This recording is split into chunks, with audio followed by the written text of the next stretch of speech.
as long as I can remember, I have admired the people, many of them women, who have become the embodiment of a cause. My friend Peggy Frank, who devotes her life to getting water to villages in Kenya. Alexandra Morton and her passion for saving the salmon. Erin Brockovich, who is synonymous with protecting water. Inspired by these women and so many others, I've always wondered, how did they come to be the effective and powerful advocates that they are? And then this January, I found myself sitting in my kitchen with Victor Malarick, TV lights and cameras pointing at me, a producer overseeing the entire affair. I was being interviewed by one of Canada's most famous investigative journalists for a segment that would air on W5, a news program watched by over 2 million people. The kitchen was really clean. Cleaner than it's ever been. Because I am a passionate advocate for our community's water, our future.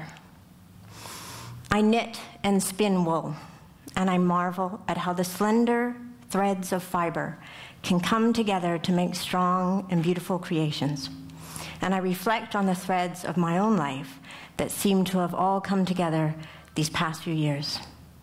The thread of activism, which I learned from my mother, who's sitting here right here, who took me to marches for women's rights, for peace, for democracy when I was 5 and 6 years old. When I moved to BC in my 20s, that thread was rekindled as I drove through clear cuts for the first time. And it moved me to stand on roads trying to defy the destructive forces of industrialism in our tender forests. The thread of advocacy, nurtured by my life partner, whom I met when he was president of a grassroots organization committed to ending the worst aspects of global poverty. On our second date, he insisted that I write a letter to the editor about the importance of basic education in the poorest countries. The letter was published in the National Post, and over the next 10 years, I had nearly 100 letters published on topics ranging from malaria to micronutrients, from fair trade to bananas, to the importance of clean water. The thread of scholarship developed as I pursued a master's degree in history, which has given me the skills to diligently research and then write persuasive, informative, and fact-based commentaries on the unfolding nightmare in our watershed. But most importantly, the thread of tapping into and creating community. During my education degree, I had the good fortune of doing a practicum with a teacher who on the first day said to me, "You need to have a purpose for teaching. My purpose is social justice." That's my purpose too, I thought. And as a teacher, I realized that in order to create social justice, what first had to happen was the creation of a community in my classroom. We had to start by getting to know each other, to care for each other, and to learn to work through conflict together. What did this look like?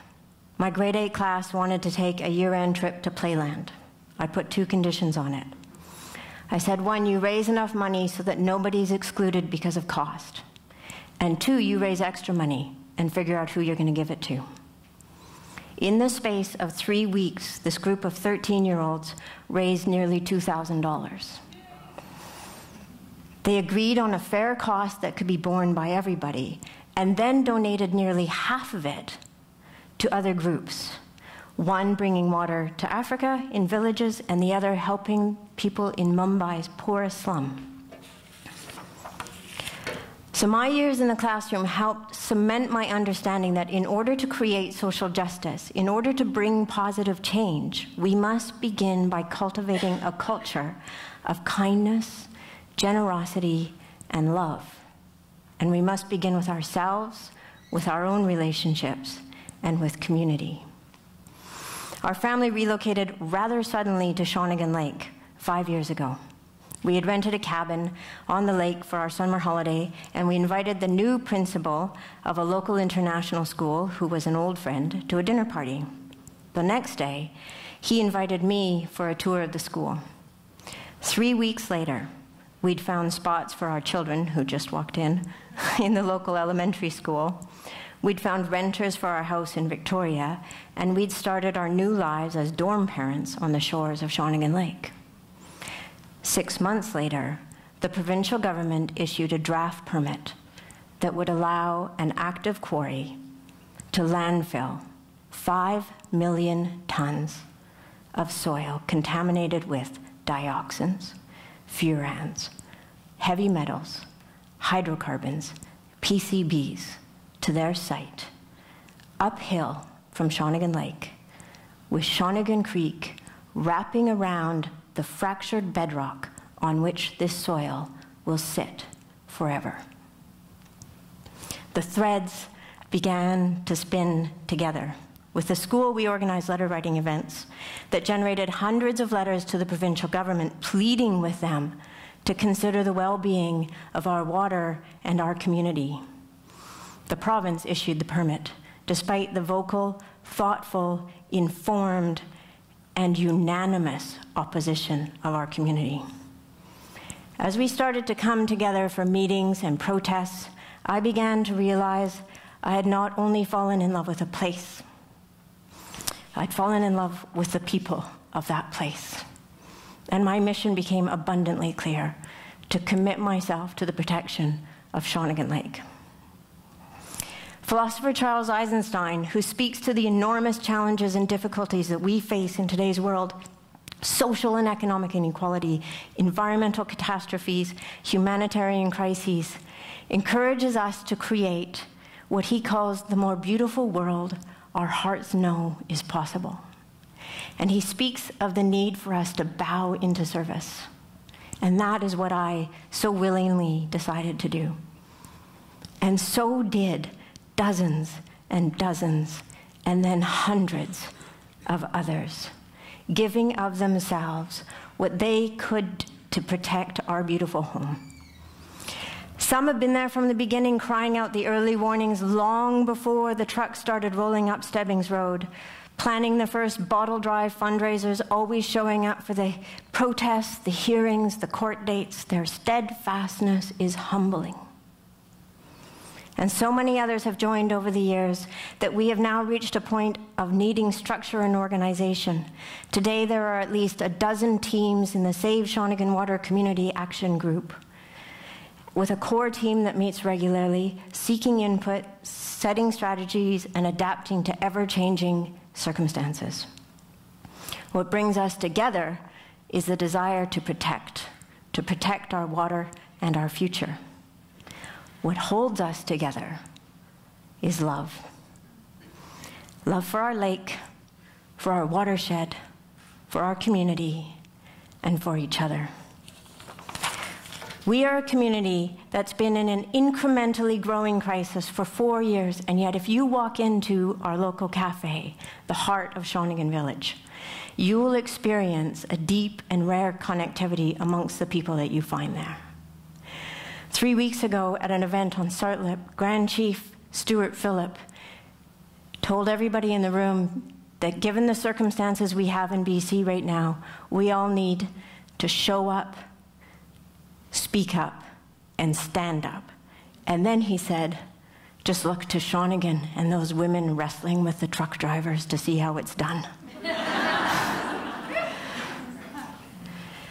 What has come to matter to me, as much to me as protecting the water, is protecting the bonds of community that have been forged out of the terrible injustice that has been foisted on us by our own government. I thought my mission was to save Shawnigan water, but I've come to realize that to save our water, we first had to tap into, strengthen, create, and nurture the bonds between ourselves. We will save our water, and in the process, we've transformed ourselves. In standing up against a company, against the government, against a great injustice, we found ourselves standing together and cultivating tolerance, compassion, and dignity, while we affirmed our own human rights, and in particular, our right to clean, safe water. Martin Luther King had a belief about what would happen once societies fostered true justice, true equality, and true compassion. He said it would result in the creation of a beloved community. King envisioned the beloved community as a society based on justice, equal opportunity, and love of one's fellow human beings. I think we have started to create a beloved community in Shawnigan. And I believe this is how we will ultimately change the world. It's not done by a single champion. It's done by a community. We are faced with increasingly complex and urgent situations in our challenged and challenging world. We need to actively create the resilience that all our communities will depend on at some point. It's coming. And we need to create that resilience before we are in crisis. My ask is twofold. First, support our efforts in Shawnigan to protect our water. I have cards out front and postcards, and there are a number of us who can talk to you. Second, work to create your own beloved communities. Strengthen the connections and bonds in your neighborhoods, in your towns, in your cities, and infuse your efforts with love. Love of place, love of neighbor, love of community. We can heal the world, one beloved community at a time. Thank you.